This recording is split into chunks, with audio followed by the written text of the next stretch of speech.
Okay, good morning students. మరి మనము నిన్నటి క్లాస్లో సమాంతర పలకల కెపాసిటర్ యొక్క కెపాసిటెన్స్కి సమీకరణం ఏమైనా రావచ్చును C is equal to epsilon A by D. ఇది వెరీ వెరీ ఇంపార్టెంట్ అని చెప్పిన కదా, ఇది 4 మార్క్స్ కింద రాయడం జరుగుతుంది. సో మనకు ఈ అంటే ఇక్కడ వరకు ఒక మెథడ్, ఈ దీని తర్వాత ఇంకొక మెథడ్ కూడా ఉంటుందని నిన్న క్లాస్లో చెప్పిన. మరి ఇంకో మెథడ్ ఏంటో ఈరోజు చూద్దాం. సో పటం అదే వస్తున్నాను, ఓకేనా.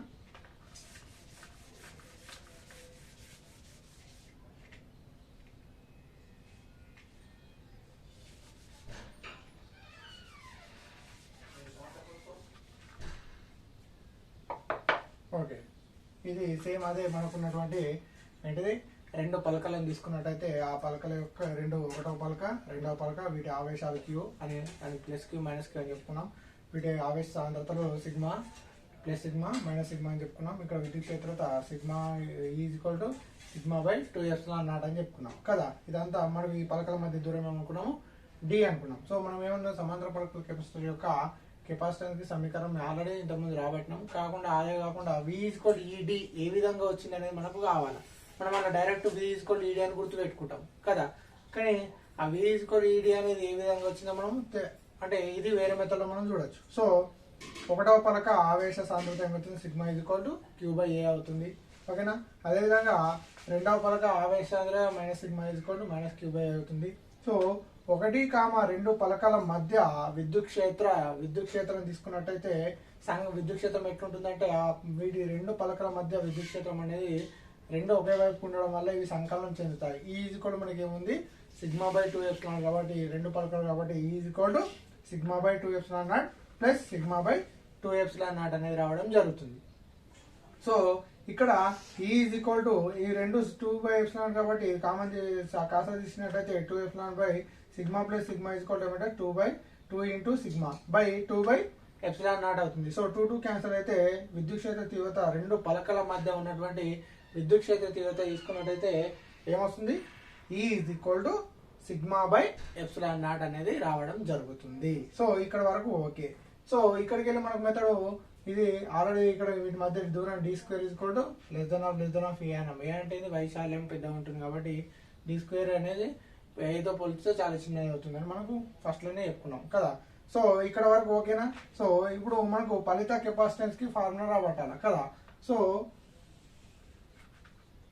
ఈ is equal to sigma by ε0. కానీ మనకు సిగ్మా అంటే ఏముంది, కానీ సిగ్మా ఈక్వల్ టు మనకి ఏముండేది, సిగ్మా ఈక్వల్ టు ఏముంది క్యూ బై ఏ కదా, క్యూ బై ఏ.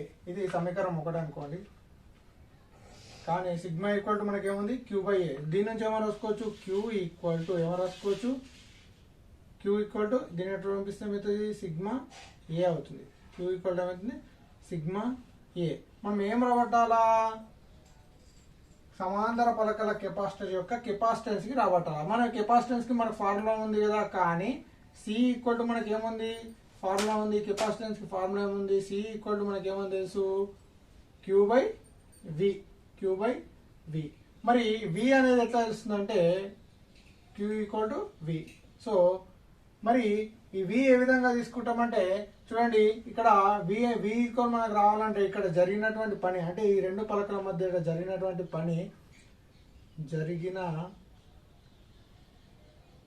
పని W is equal to F into D. So F అంటే బలము, డి అంటే రెండు పలకల మధ్య దూరము, ఈజ్ ఈక్వల్ టు ఏంటి జరిగిన పని W is equal to F into D కదా.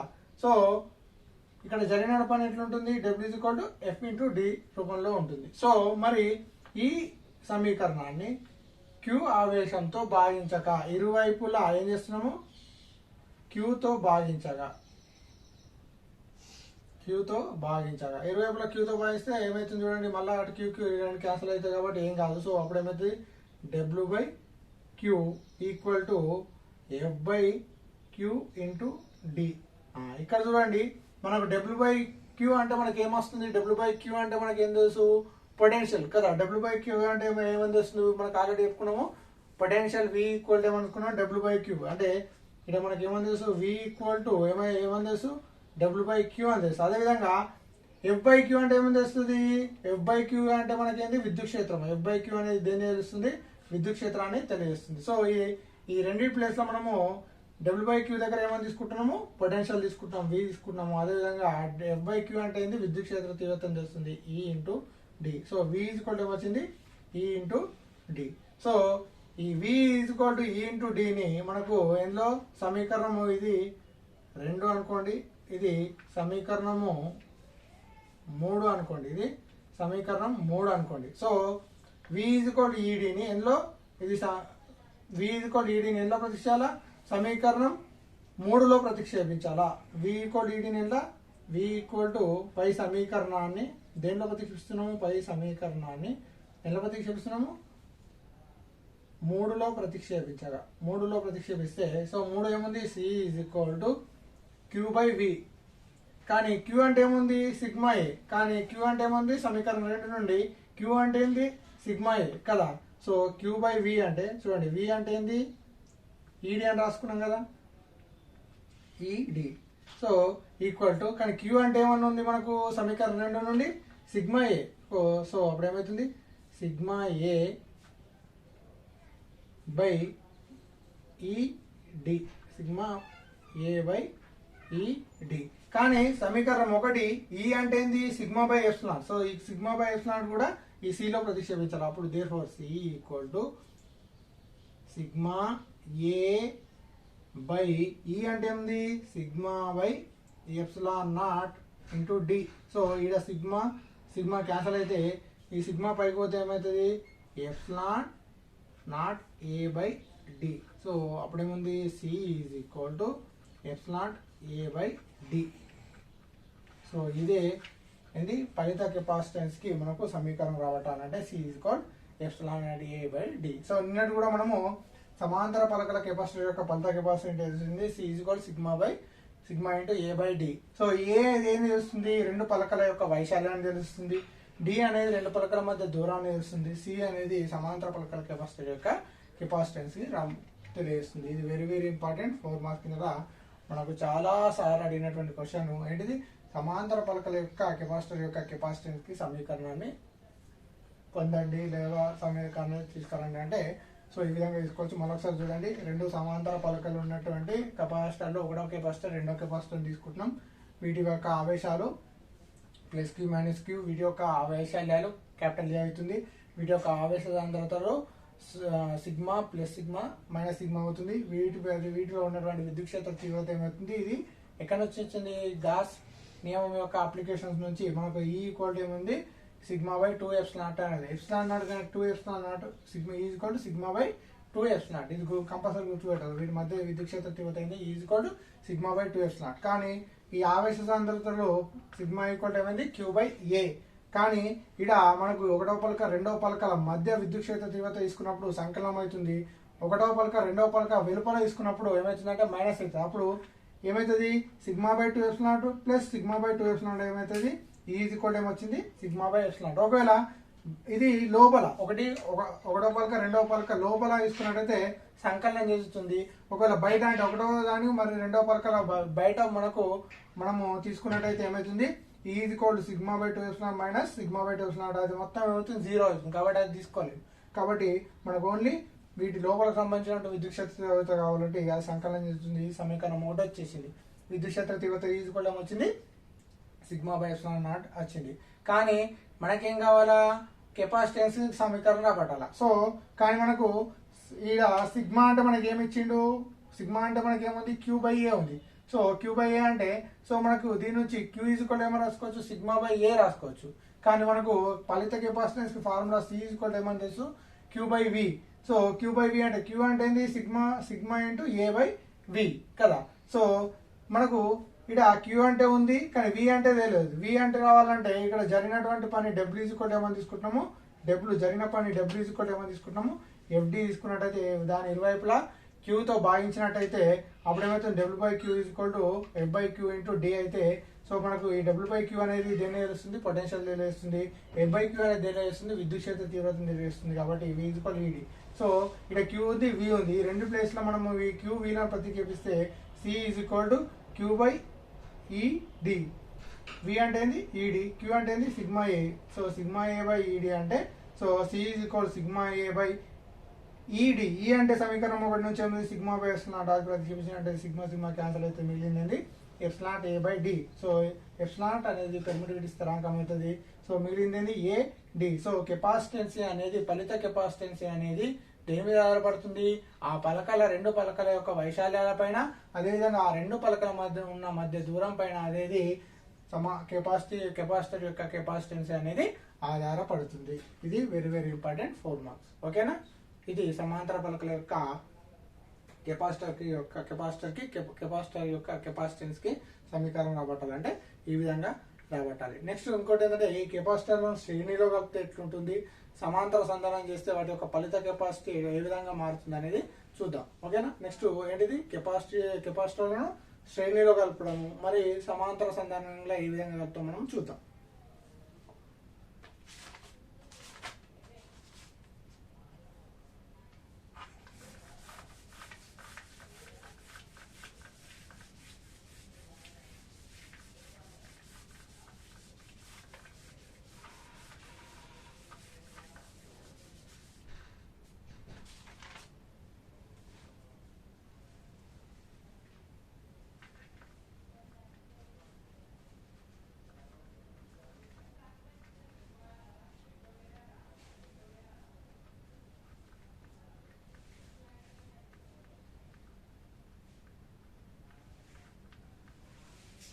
కెపాసిటర్ల శ్రేణి సంధానం. శ్రేణి అంటే ఏం లేదమ్మా, ఒక వరుస.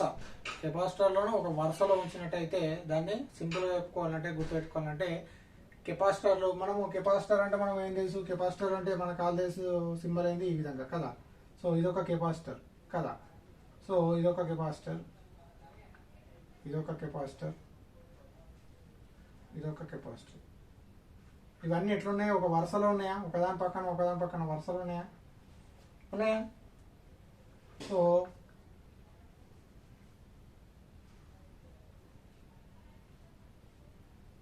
ఇది కెపాసిటర్ 1, కెపాసిటర్ 2, కెపాసిటర్ 3. ఈ కెపాసిటర్ను ఏ అనే బి బిందువు వద్ద మనం కలిపినాం. కెపాసిటర్ను కలిపి దీని యొక్క పొటెన్షియల్ చూసుకున్నట్టయితే ఏమవుతుందంటే వి పొటెన్షియల్. వి అనేది పొటెన్షియల్ అనేది రావడం జరుగుతుంది.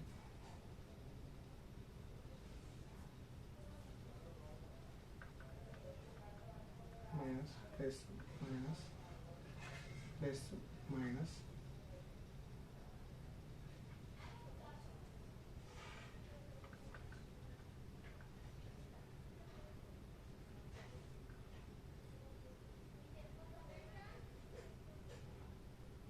ఇది బ్యాటరీకి మనం అనుసంధానం చేస్తాం. ఓకేనా? సో ఇది కెపాసిటర్ యొక్క శ్రేణి సంధానం అంటాం. సో ఈ కెపాసిటర్ శ్రేణి సంధానంలో చూడండి, ఇది మనం ఇక్కడ క్యూ అనే ఆవేశాన్ని ఇస్తే ఇక్కడ కూడా క్యూ ఆవేశం అనేది వీటి గుండా కెపాసిటర్ గుండా పోతుంది. సో ఇలా పోయినప్పుడు ఇక్కడ పొటెన్షియల్ అనేది మారుతుంది. పొటెన్షియల్ అనేది V1, V2, V3. అదేవిధంగా కెపాసిటర్లు C1, C3. అసలు మరి ఇప్పుడు ఇది వలయ నిర్మాణము. కెపాసిటర్లను మరి శ్రేణి సంధానంలో కలిపితే మరి ఏ విధంగా కలుపుతాం మనం ఈ విధంగా చూడొచ్చు. ఓకేనా? సో మరి ఈ కెపాసిటర్ల శ్రేణి సంధానం అంటే చూడండి, మొదటి కెపాసిటర్ యొక్క రెండవ పలకను అంటే C1, మొదటి కెపాసిటర్ యొక్క రెండవ పలకను రెండవ కెపాసిటర్ యొక్క మొదటి పలకకు కలపవలెను. ఏమంటున్నాము? ఏ బీల మధ్య ఏం చేస్తున్నాము? మొదటి కెపాసిటర్ యొక్క రెండవ పలక అంటే ఇది రెండవ పలకను రెండవ కెపాసిటర్ యొక్క మొదటి పలక కలపాలి. అదేవిధంగా రెండవ కెపాసిటర్ యొక్క రెండవ పలకను మూడవ కెపాసిటర్ యొక్క మొదటి పలకకు కలిపి ఏ బి బిందువుల వద్ద దాన్ని బిగించినట్టయితే ఈ అమరికను ఏమంటున్నాము? కెపాసిటర్లను శ్రేణి సంధానంలో ఉంచామంటాము. దీన్ని కెపాసిటర్ల శ్రేణి సంధానం అంటున్నాం. సో ఈ కెపాసిటర్ శ్రేణి సంధానంలో ఏ గుండా బి బిందువు వద్ద ఇక్కడ క్యూ అనేది స్థిరం, అంటే ఆవేశం అనేది స్థిరం. మనం ఎంతైతే క్యూ ఆవేశం అవుతున్నాం బయట కూడా అంతే అనేది రావడం జరుగుతుంది. కానీ పొటెన్షియల్ మాత్రం మారుతుంది. పొటెన్షియల్ ఏం మారుతుంది? V ఏమవుతుంది? Potential V1 plus V2 plus V3 అంటే పొటెన్షియల్ అనేది మారుతుంది. సో కెపాసిటర్లు ఎన్ని ఉన్నాయి? C1, C2 C3 మూడు కెపాసిటర్లు అనేది రావాలి. సో ఇలా ఉన్నప్పుడు ఇది కెపాసిటర్ యొక్క శ్రేణి సంధానం. సో ఫలిత శ్రేణి కెపాసిటర్ మనకి ఏమవుతుందంటే కెపాసిటర్ యొక్క శ్రేణి సంధానం అనేవి ఫలిత కెపాసిటెన్స్ అనే దీని యొక్క కెపాసిటెన్స్ కి మనకు సమీకరణ ఫలిత కెపాసిటీ సమీకరణ రాబట్టంటే ఏ విధంగా రాబట్టాలో మనం చూద్దాం. ఓకేనా. సో ఇప్పుడు చూడండి ఇందులో ఉన్నటువంటి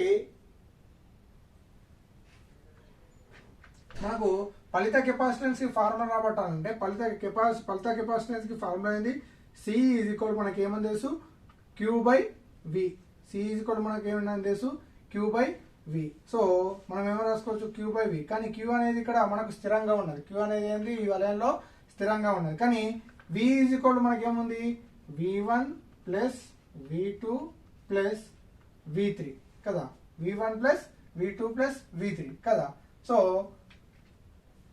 మనకు మరి V ఈజ్ ఈక్వల్ ఏం రావాలి? దీని నుంచి మనం ఏం రాసుకోవచ్చు? V ఈజ్ ఈక్వల్ టు ఇప్పుడు దీన్ని ఇటు పంపిద్దాం. సో Vని ఇటు పంపిస్తే ఏమవుతుంది? V ఈజ్ ఈక్వల్ టు దీని నుంచి ఏం రాసుకోవచ్చు? V ఈజ్ ఈక్వల్ టు ఏమవుతుంది? Q/C అంటే అప్పుడు V ఈజ్ ఈక్వల్ ఏమవుతుంది? V is equal to Q/C అయినప్పుడు so V is equal to V1 అంటే ఏమవుతుంది? Q/C1 plus Q/C2 plus V3 అంటే ఏమవుతుంది? Q/C3. ఎందుకు? V అంటే Q/C. సో V1 ఏమవుతుంది? Q/C1 అవుతుంది. V2 ఏమవుతుంది? Q/C2 అవుతుంది. Q అనేది స్థిరం కానీ C అనేది C1 C2 C3లు ఉన్నాయి. అదేవిధంగా సో ఈ విధంగా V1 V2 V3లు అనేది ఈ విధంగా రాసుకోవచ్చు. అప్పుడు ఏమవుతుంది? V ఈక్వల్ టు ఇక్కడ Q అనేది కామన్ ఉంది కాబట్టి Q అనేది కామన్ తీస్తే 1/C1 plus 1/C2 plus 1/C3 కదా. కానీ V అంటే మనకి ఏమని తెలుసు? V అంటే మనకి ఏం తెలుసు? Q/C కదా. Q/C is equal to Q/1/C1 plus 1/C2 plus 1/C3.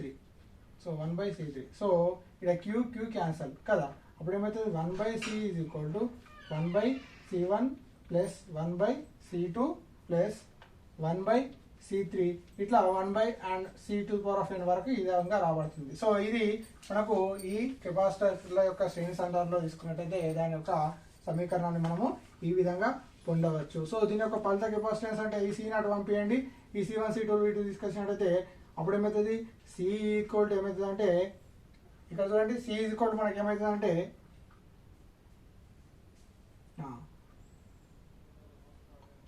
C1 C2 C3 by C1 plus C2 plus C3. ఇది మనకు ఫలిత కెపాసిటీ యొక్క కెపాసిటెన్స్ కి మనకు సమీకరణం మనము ఈ విధంగా పొందవచ్చు. అంటే C1 C2 C3 ఇవన్నీ వస్తాయి. ఈ C అనేది స్థిరంగా పోతే అండ్ ఈ విధంగా ఫలిత కెపాసిటీకి మనకు ఫార్ములాను తీసుకొని రావచ్చు. ఇదేలా కెపాసిటర్లను శ్రేణి సంధానంలో కలిపినప్పుడు దాని యొక్క ఫలిత కెపాసిటెన్స్ ఫార్ములా రాబట్టే మనం విలువలు రాబట్టవచ్చు. ఇంకా మనకు 1/C లా కాకుండా ఓన్లీ మనకు C లా కావాలంటే ఈ C అటు పంపించి వీటిని ఇటు పంపిస్తే ఇవి కాసాంగులు అయితే అప్పుడు C1 plus C2 C3 equal ఏమవుతుంది?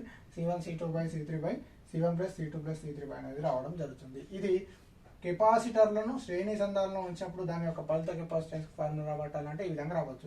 ఇప్పుడు చూడండి కెపాసిటర్ శ్రేణి సంధానంలో అంటే ఏదండి? ఈ శ్రేణి అంటే ఇది శ్రేణి అంటే ఒక వరుసలో ఉన్నాయి. ఈ కెపాసిటర్లు ఒక వరుసలో వచ్చినట్టయితే అంటే మొదటి కెపాసిటర్ యొక్క రెండవ పలకను రెండవ కెపాసిటర్ యొక్క మొదటి పలక కలపాలా. రెండవ కెపాసిటర్ యొక్క రెండవ పలకను మూడో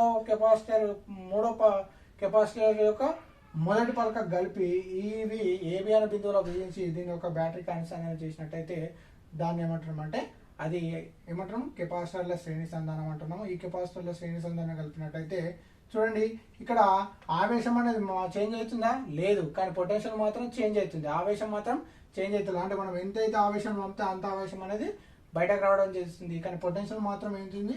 చేంజ్ కావడం జరుగుతుంది. ఇది శ్రేణి సంధానము. ఇదేమంటారు? శ్రేణి సంధానము. సో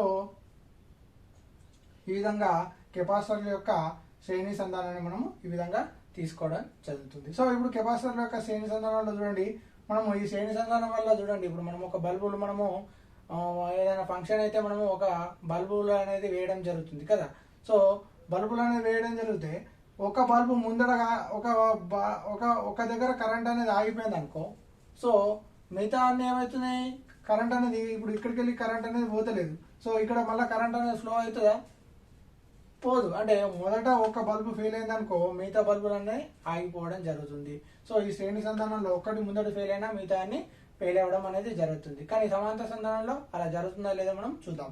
నెక్స్ట్ ఏంది, కెపాసిటర్ శ్రేణి సంధానం అనేది కదా. నెక్స్ట్ కెపాసిటర్ల సమాంతర సంధానం.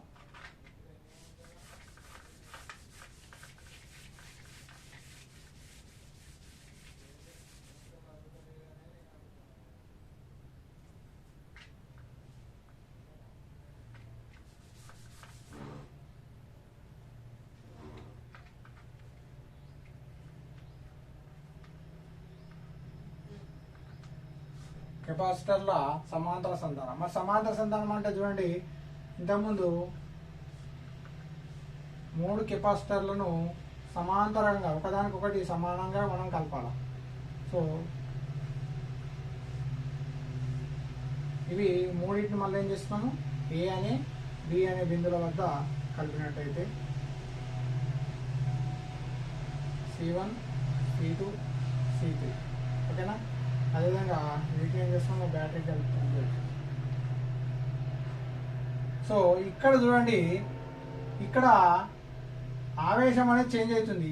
ఈ Q1కు ఒక ఆవేశం పోతుంది, Q2 కెపాసిటర్కి ఒక ఆవేశం పోతుంది, Q3కి అనేది ఆవేశం పోతుంది. సో ఇక్కడ పొటెన్షియల్ మాత్రం స్థిరం. అంటే ఇక్కడ V స్థిరంగా ఉంటుంది, Q మాత్రం చేంజ్ అవుతుంది. ఎన్ని పోయింది, Q1 ప్లస్ Q2 ప్లస్ Q3గా మారింది కదా.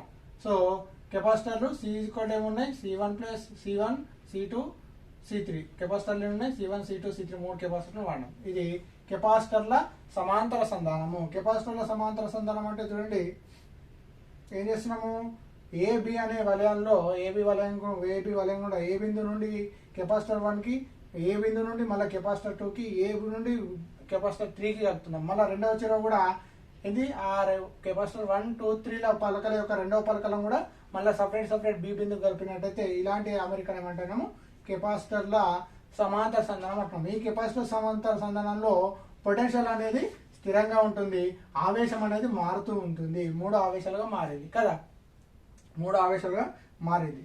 సో మరి ఇంతకుముందు కెపాసిటర్ల శ్రేణి సంధానం అంటే అక్కడ పొటెన్షియల్ చేంజ్ అవుతుంది కదా, పొటెన్షియల్ చేంజ్ అవుతుంది కానీ ఆవేశం అనేది స్థిరంగా ఉంది. కానీ ఇక్కడ ఏమవుతుంది, ఆవేశం అనేది స్థిరంగా ఉంది, పొటెన్షియల్ అనేది స్థిరంగా ఉంది. సో దీనికి మనము ఫలిత కెపాసిటెన్స్ కి ఫార్ములా అంటే C మనకి ఏమని తెలుసు, Q బై V. కానీ మనకు C Q by V formula తెలుసు. మనకు కావాల్సింది ఏంది, ఇక్కడ Q మనకి ఏమని తెలుసు, మనకి ఏమని తెలుసు. అప్పుడు మన Q మనకి ఏం కావాలా, Q ఏమవుతుంది, CV అవుతుంది. Q CV అవుతుంది కదా. సో మనకు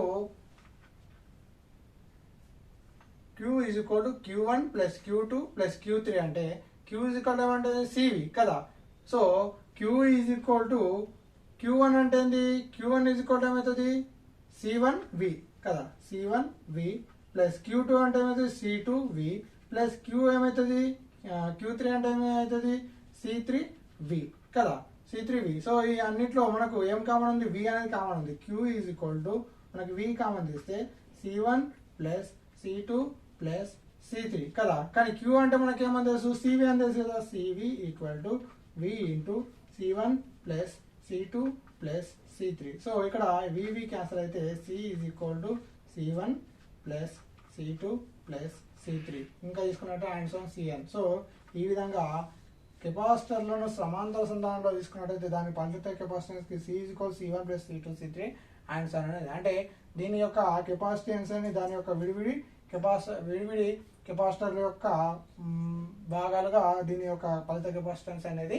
ఉండడం జరుగుతుంది. సో ఈ విధంగా ఏంటిది, మనము కెపాసిటర్ల యొక్క సమాంతర సంధానం చూసినట్టయితే దాని యొక్క ఫలిత కెపాసిటెన్స్ కి మనకి ఈ విధంగా ఫార్ములా రావచ్చు. అర్థమైంది కదా. ఏంటిది, C1 C2 C3 ఇవి ఎట్లున్నాయి, సమాంతర సంధానంలో ఉన్నాయి. అంటే చూడండి, సమాంతర సంధానంలో సో మనకు ఇక్కడికి వెళ్ళి ఆవేశం వేరే అవుతుంది, ఇక్కడికి వెళ్ళి వేరే అవుతుంది, ఇక్కడికి వెళ్ళి వేరే ఆవేశం అనేది పోవడం జరుగుతుంది కదా. అంటే నీకు ఈ ఒక్కడ మనకు ఈడ ప్రాబ్లం వచ్చినా ఇక్కడ C2 గుండా బయటకు అవుతుంది, C3 గుండా ఆవేశం అనేది బయటకు వస్తుంది కదా. ఇప్పుడు మనము మన ఇళ్లలో కూడా చూడండి, మనకు ఒక రూమ్ లో మనకు ఫ్యూజ్ పోయినా కానీ ఇంకో రూమ్ లో మనకి ఏంటి బల్బు అనేది కరెంట్ అనేది రావడం జరుగుతుంది కదా. మనకు ఇంట్లో మనం ఏమో మనకి ఇంట్లో ఏదైనా వర్క్ చేసుకోవాలంటే ఆ రూమ్ సంబంధించినటువంటి ఆ యొక్క ఫ్యూజ్ మనం ఆఫ్ చేసుకున్నట్టయితే అందులో కరెంట్ పోతుంది, మిగతా దాంట్లో కరెంట్ అనేది పోవడం జరుగుతుంది. అంటే మన మన ఇళ్లలో వాడే సంధానం ఏ విధంగా ఉంటుంది, సమాంతర సంధానంలో మనకు కరెంట్ అనేది కలపడం జరుగుతుంది. సో ఈ విధంగా కెపాసిటర్ యొక్క శ్రేణి సంధానం అంటే ఇది, కెపాసిటర్ యొక్క సమాంతర సంధానం అంటే ఇది. వీటిని ఏ విధంగా వాటి యొక్క ఫలిత కెపాసిటెన్స్ ఫార్ములా రాబట్టాలంటే ఈ విధంగా రాబట్టవచ్చు. ఓకేనా, రైట్. మన రేపటి క్లాస్లో ఇంకా ఇందులో కొంచెం మిగిలిన టాపిక్ ఉంది, దాన్ని చెప్పేసి మనం మళ్ళీ కొత్త చాప్టర్ గురించి స్టార్ట్ చేసుకుందాం. Okay, right students.